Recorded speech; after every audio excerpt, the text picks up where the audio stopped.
Salam sejahtera dalam kasih Kristus. Jumpa lagi dengan saya, Pendeta Don Walandungo. Saudara sekalian, dapatkah orang yang berbeda karakter dengan kita membangun kebersamaan pelayanan? Dapatkah kita membangun kebersamaan dengan orang yang pernah menjahati kita, yang pernah melukai hati kita?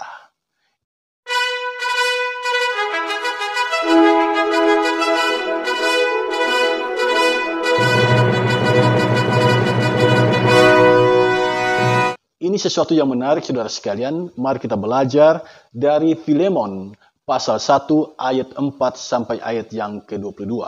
Sebelum kita membaca bagian Alkitab ini, mari kita merendahkan diri di hadapan Tuhan, kita berdoa. Ya Bapa Allah yang Maha Kuasa, dimuliakanlah namamu. Saat ini kami mau belajar dari firman-Mu.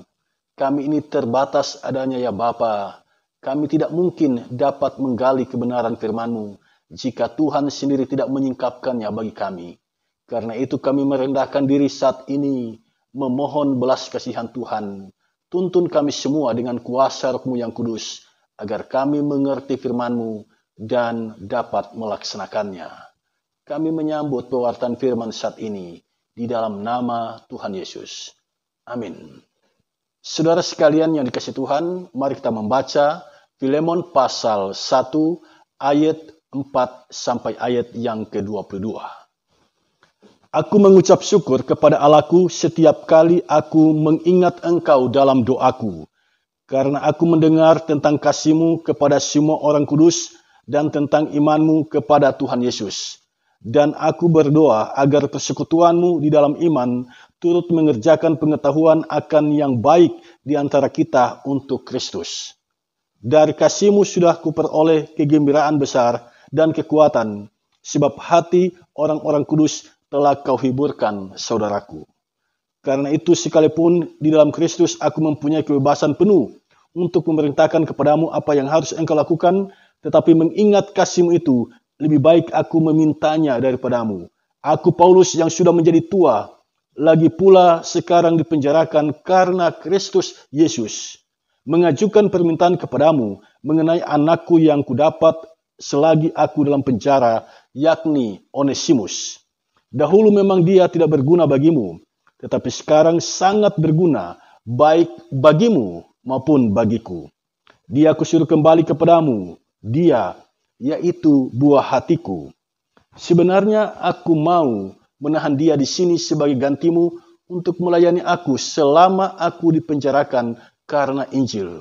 Tetapi tanpa persetujuanmu, aku tidak mau berbuat sesuatu, supaya yang baik itu jangan engkau lakukan seolah-olah dengan paksa, melainkan dengan sukarela.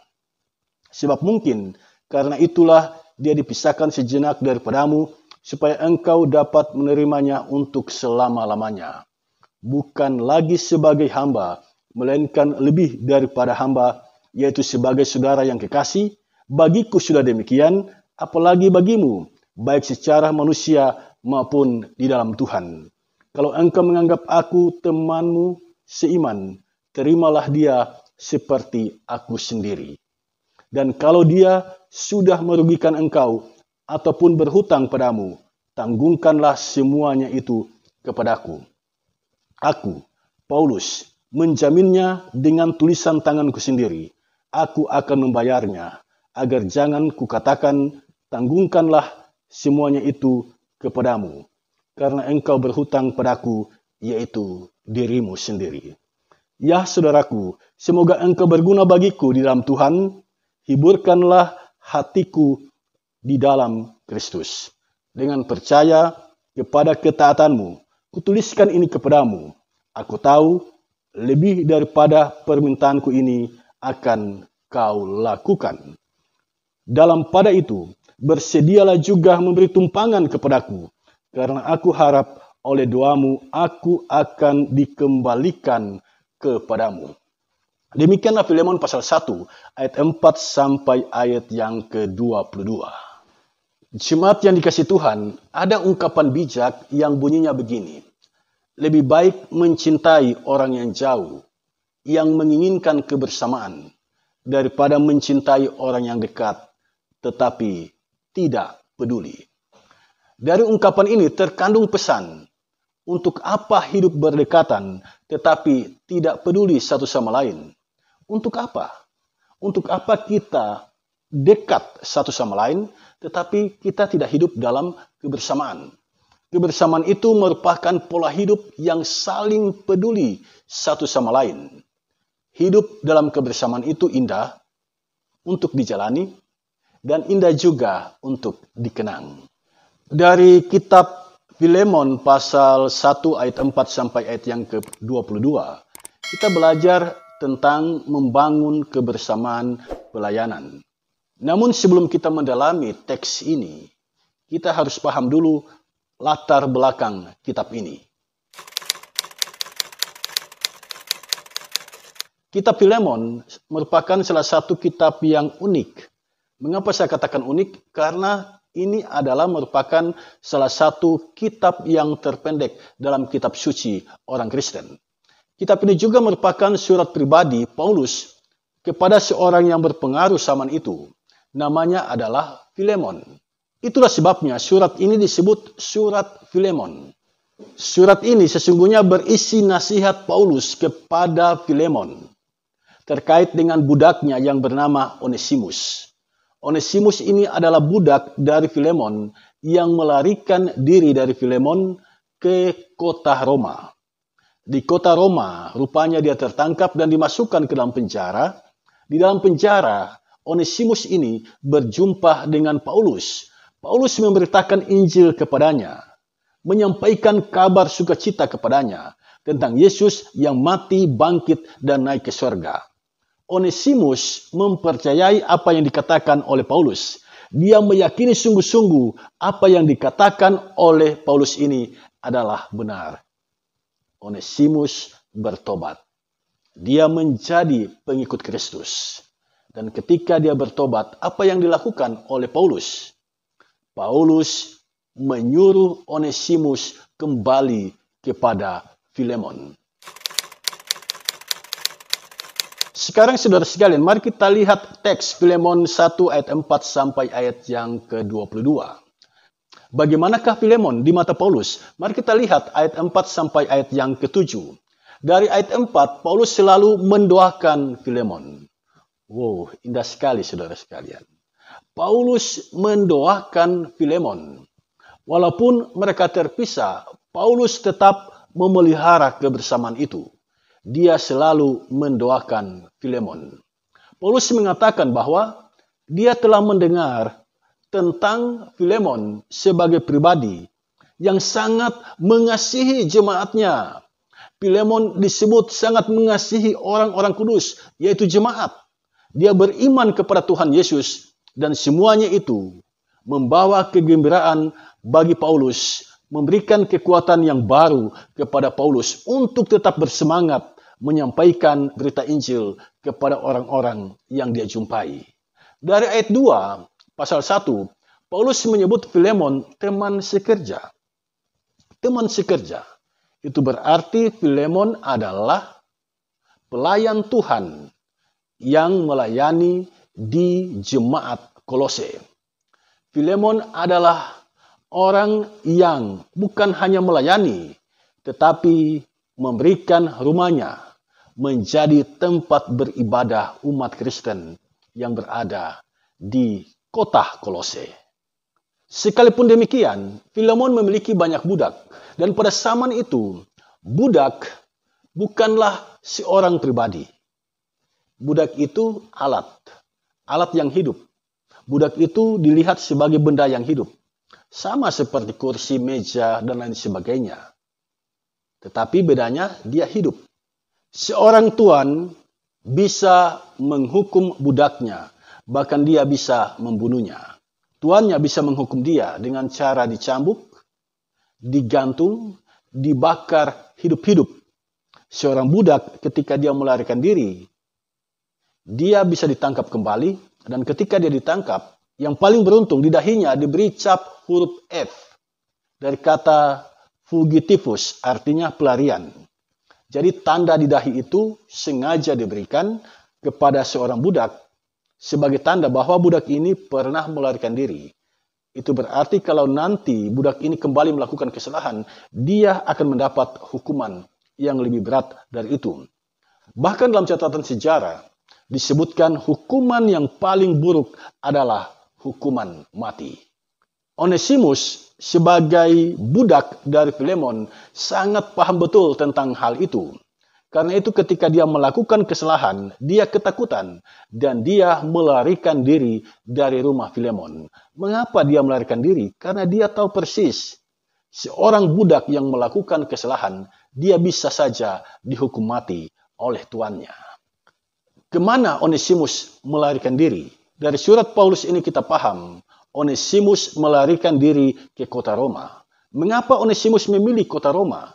Karena kota Roma adalah kota besar waktu itu. Jadi Onesimus sengaja lari ke Roma agar dia tidak bisa ditemukan oleh Filemon. Tetapi ajaib saudara sekalian, benar dia bisa meloloskan diri dari Filemon, tetapi dia tidak bisa meloloskan diri dari Tuhan. Ketika dia berada di kota Roma, dia tertangkap dan dimasukkan ke dalam penjara. Di dalam penjara, Onesimus berjumpa dengan Paulus. Paulus ketika jumpa dengan Onesimus, Paulus memberitakan Injil kepadanya. Dia menyampaikan kabar sukacita tentang Yesus yang mati, bangkit, dan naik ke surga. Onesimus mendengar pemberitaan dari Paulus ini dengan penuh sukacita, dan pada akhirnya Onesimus bertobat. Setelah Onesimus bertobat, apa yang dilakukan oleh Paulus? Paulus mengirim Onesimus kembali kepada Filemon, beserta dengan suratnya yang kita baca saat ini. Saudara sekalian, saya mau katakan, ini bukanlah hal yang mudah. Onesimus disuruh kembali kepada Filemon itu bukan hal yang mudah. Mengapa saya katakan demikian? Sebab kembali kepada orang yang pernah kita lukai, kembali kepada orang yang pernah kita jahati, bukankah itu menjadi beban tersendiri bagi kita? Jika hal ini terjadi padamu, maukah Anda menjumpai orang yang pernah Anda jahati? Maukah Anda menjumpai orang yang pernah Anda lukai? Besar kemungkinan Anda pasti akan menolaknya. Disinilah kita melihat keberanian Onesimus, kebesaran jiwanya untuk kembali kepada Filemon, mempertanggungjawabkan apa yang pernah dia buat, kesalahan yang pernah dia buat. Rasul Paulus melihat ini hal yang baik, dan karena itu dia mengirim surat pribadi kepada Filemon. Nah, saudara sekalian, apa kata Paulus tentang Onesimus? Mari kita belajar dari bagian Alkitab ini. Perhatikan ayat 11. Dalam ayat 11, Paulus mengatakan bahwa Onesimus dahulu tidak berguna bagi Filemon, tetapi sekarang dia berguna bukan hanya bagi Filemon, tetapi juga berguna bagi Paulus. Selama Paulus berada di penjara, Onesimus melakukan pelayanan yang terbaik bagi Paulus dalam pekerjaannya sebagai pemberita Injil. Dalam ayat 11 ini kita menemukan permainan kata dari Paulus, permainan kata yang indah. Dalam bahasa Yunani, akreston, dan tidak berguna, eukreston. Ini secara sadar Paulus gunakan mengingat Onesimus artinya berguna. Sekalipun punya arti berguna, tetapi dulu ketika Onesimus bersama dengan Filemon, Onesimus tidak berguna. Onesimus melakukan kesalahan dan Onesimus statusnya adalah budak. Tetapi sejak dia berjumpa dengan Paulus, Paulus mengatakan dia berguna baik bagi Filemon juga bagi dirinya. Pertanyaan kita sekarang adalah apa sesungguhnya yang membuat Onesimus ini menjadi berguna? Ternyata Injil Yesus Kristus yang diterima dengan sukacita oleh Onesimus, yang dipercayai sungguh-sungguh oleh Onesimus, itulah yang membuat Onesimus menjadi pribadi yang baik dan berguna. Karena itu, Paulus tidak sungkan-sungkan mengirimkan kembali Onesimus kepada Filemon. Karena Onesimus ini bukan Onesimus yang dulu lagi. Onesimus ini telah mengalami perubahan kepribadian. Dia telah menjadi orang yang sungguh-sungguh menjalani kehidupan sesuai dengan ajaran Kristus. Jadi Injil Kristus itu, saudara sekalian, bisa membawa perubahan di dalam kehidupan kita. Lihatlah Onesimus, hidupnya berubah setelah dia mempelajari kitab suci, belajar tentang Injil Yesus Kristus melalui Paulus. Onesimus yang dulu jahat, kini menjadi Onesimus yang baik dan berguna. Kepribadian yang baik dan berguna ini menjadi jalan membangun kebersamaan pelayanan bersama dengan Filemon. Yang kedua, perhatikan ayat 12.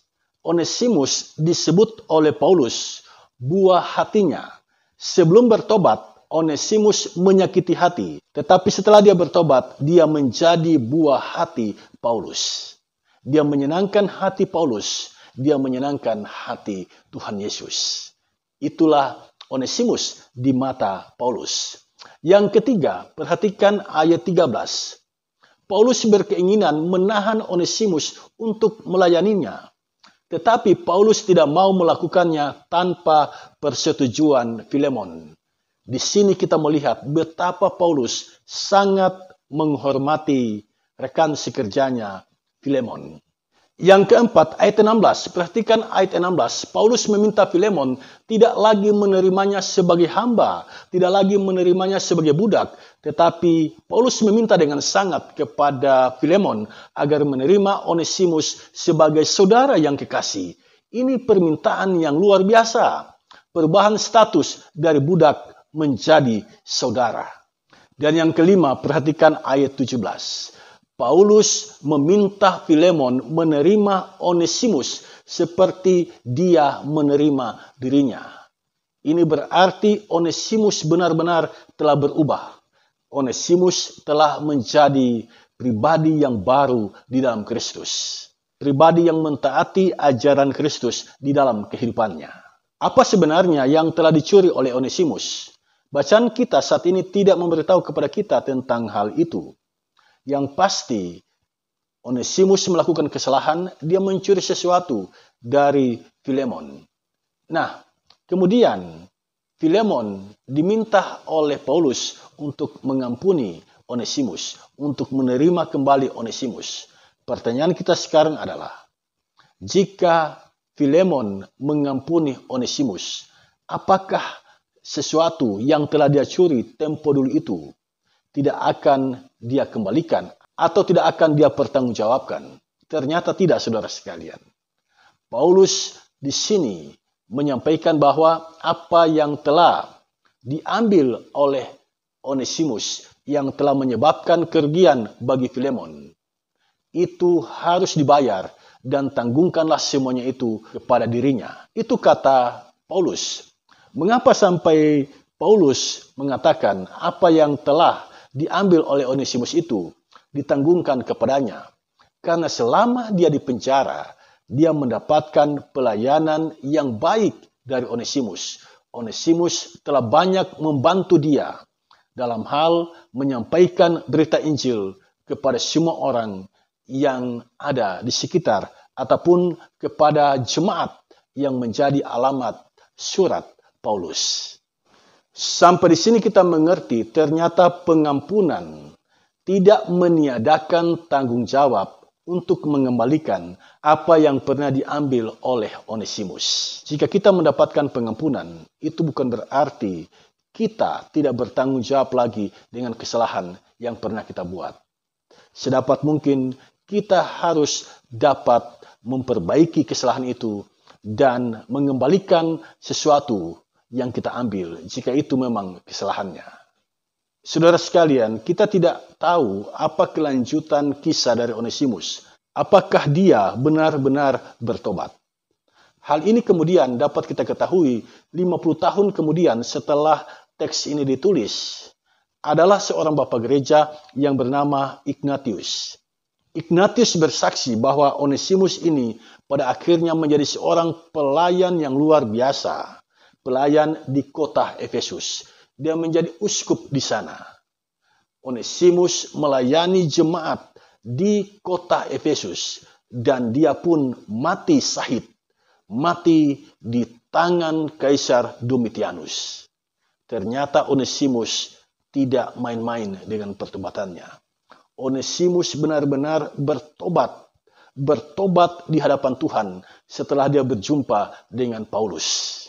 Itulah sebabnya dia menjadi pelayan Tuhan di Efesus, menjadi pimpinan jemaat di Efesus. Di sini kita melihat karya Allah yang luar biasa. Allah berkarya melalui Roh-Nya yang kudus. Onesimus yang dulunya adalah seorang budak, melakukan kesalahan, melarikan diri ke kota Roma untuk bersembunyi dari Filemon agar tidak dapat dikejar oleh Filemon dan orang-orangnya. Onesimus ini berjumpa dengan Paulus. Perjumpaannya dengan Paulus membuat hidupnya berubah, membuat pribadinya berubah, dan dia menjadi pengikut Kristus.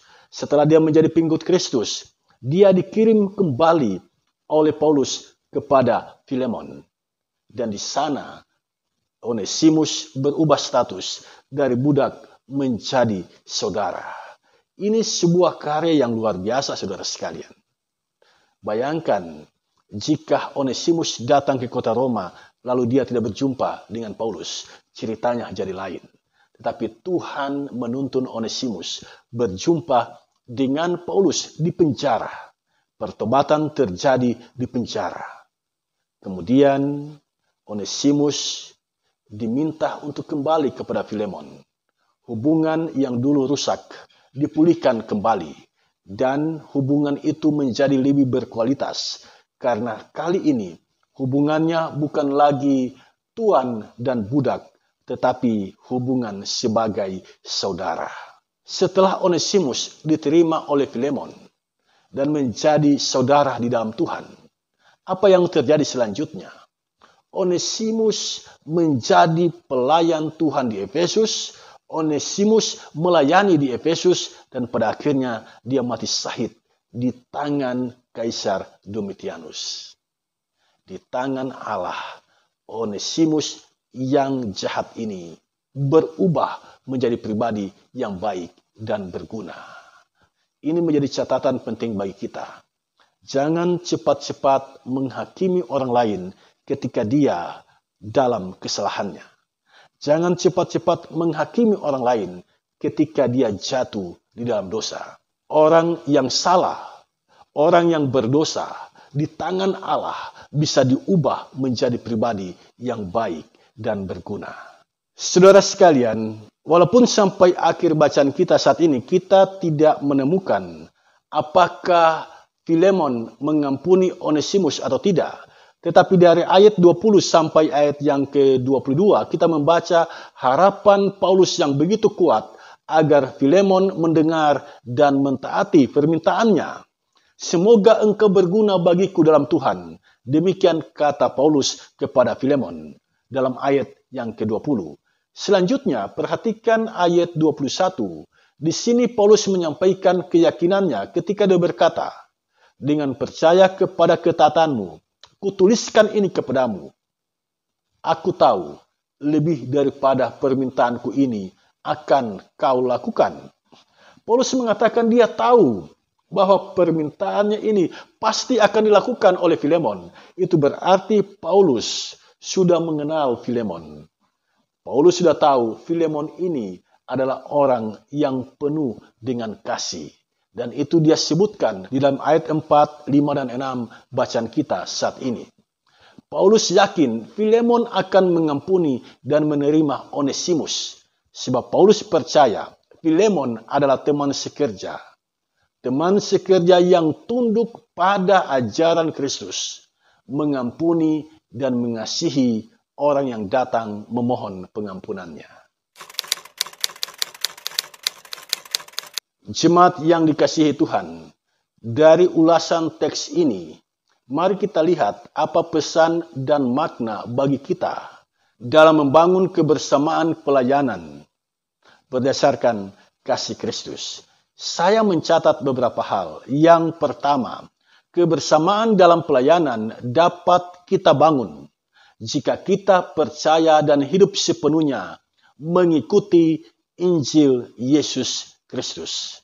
Karakter Onesimus yang jahat berubah setelah dia mempercayai Injil Yesus Kristus.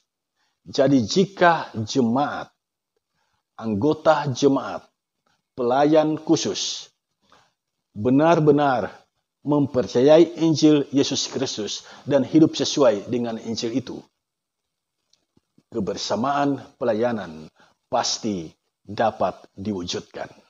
Itu yang pertama. Yang kedua, kebersamaan dalam pelayanan dapat kita bangun jika semua orang sadar dosa dan membuat pengakuan dosa.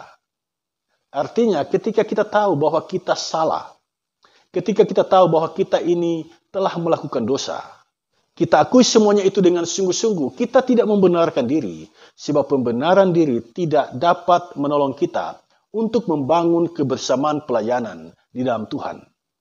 Hanya dengan pertobatan, mengakui kesalahan dan dosa, kita dapat menciptakan kebersamaan pelayanan berdasarkan kasih Tuhan. Yang ketiga, kebersamaan dalam pelayanan dapat kita bangun jika kita mengikuti teladan Paulus yang sangat menghormati Filemon. Nah, jika dalam sebuah persekutuan, orang-orang di dalamnya saling menghormati satu sama lain, kebersamaan di dalam pelayanan itu pasti akan terwujud. Tetapi jika kita tidak saling menghormati, suka memandang rendah orang lain, dan menganggap diri lebih baik dari orang lain, tidak mungkin kebersamaan dalam pelayanan itu dapat diwujudkan. Yang keempat, kebersamaan dalam pelayanan itu dapat kita bangun jika kita melihat semua orang itu sama dan diperlakukan sama. Seperti Onesimus, pada awalnya dia dilihat sebagai budak, tetapi setelah berjumpa dengan Paulus dan dia dikembalikan kepada Filemon, Onesimus dilihat sebagai saudara seiman. Ini penting dalam kehidupan berjemaat. Lihatlah sesamamu secara egaliter, secara sama, dan perlakukanlah sesamamu dengan perlakuan yang sama tanpa pandang bulu. Masalah sering muncul di jemaat karena kita memperlakukan yang satu lebih istimewa daripada yang lain. Gaya hidup yang seperti ini harus kita tinggalkan. Jika kita mau membangun kebersamaan dalam pelayanan, kita harus memperlakukan orang sama, melihat semua orang itu sama sebagai saudara di dalam Kristus. Ada satu persoalan yang sering muncul dalam pelayanan. Ada pandangan yang memandang penatua itu lebih tinggi dari diaken. Saudara, ini pandangan yang keliru. Penatua dan diaken itu sama kedudukannya. Sama kedudukannya. Penatua dan diaken itu majelis jemaat. Ya. Penatua, diaken, pendeta itu sama kedudukannya sebagai majelis jemaat. Yang berbeda adalah fungsinya. Penatua lebih berkonsentrasi pada kemurnian ajaran pada pemberitaan, sementara diaken lebih berkonsentrasi pelayanannya pada pelayanan diakonal. Tetapi dari sisi kedudukan, keduanya sama, yaitu majelis jemaat. Kepemimpinan di jemaat itu ada di tangan majelis jemaat. Jadi, yang selama ini kita sebut sebagai badan pekerja, majelis jemaat, itu adalah pelaksana keputusan majelis jemaat. Yang kelima, kebersamaan dalam pelayanan itu dapat kita bangun jika kita saling mengampuni satu sama lain. Seperti Filemon. Dia dapat menerima Onesimus yang dulu pernah melakukan kesalahan padanya. Yang dulu pernah melukai hatinya. Yang dulu pernah berbuat jahat kepadanya. Filemon mengampuni Onesimus, sehingga Onesimus bertumbuh menjadi pribadi yang sungguh-sungguh beriman dan pada akhirnya menjadi pemimpin, menjadi pelayan di jemaat Efesus. Saudara sekalian, belajarlah menjadi pribadi yang suka mengampuni satu sama lain. Masih ingat ucapan dari seorang uskup di Afrika Selatan yang bernama Desmond Tutu. Dia mengatakan, tidak ada masa depan tanpa pengampunan. Melalui kesempatan ini saya mau mengatakan, tidak akan mungkin tercipta kebersamaan di dalam pelayanan jika tidak ada pengampunan di dalamnya. Jika kita saling mengampuni satu sama lain, kebersamaan di dalam pelayanan itu pasti akan terwujud. Tetapi jika kita tidak saling mengampuni, kita mengingat kesalahan orang di masa lalu, kita mengingat dosa orang di masa lalu, maka kebersamaan di dalam pelayanan tidak mungkin akan terwujud. Karena itu mari kita belajar pada Yesus. Ketika dia berada di kayu salib, apa yang dia katakan? Ya Bapa, ampunilah mereka, sebab mereka tidak tahu apa yang mereka perbuat. Tuhan Yesus telah disakiti, Tuhan Yesus telah dilukai, Tuhan Yesus telah disalibkan. Tetapi dalam penderitaannya itu, dia mendoakan orang-orang yang telah menyakiti hatinya, orang-orang yang telah melukai hatinya, orang-orang yang telah menyalibkan dia. Tuhan Yesus mendoakan mereka, ampunilah mereka, sebab mereka tidak tahu apa yang mereka perbuat. Karena pengampunan Kristus, kita bermasa depan. Karena Yesus telah mengampuni kita, maka kita semua dipanggil untuk saling mengampuni satu sama lain. Di mana ada pengampunan, di situ akan bertumbuh kebersamaan di dalam pelayanan berdasarkan kasih Kristus. Tuhan memberkati kita. Selamat berjuang membangun kebersamaan berdasarkan kasih Kristus. Roh Kudus pasti menolong kita.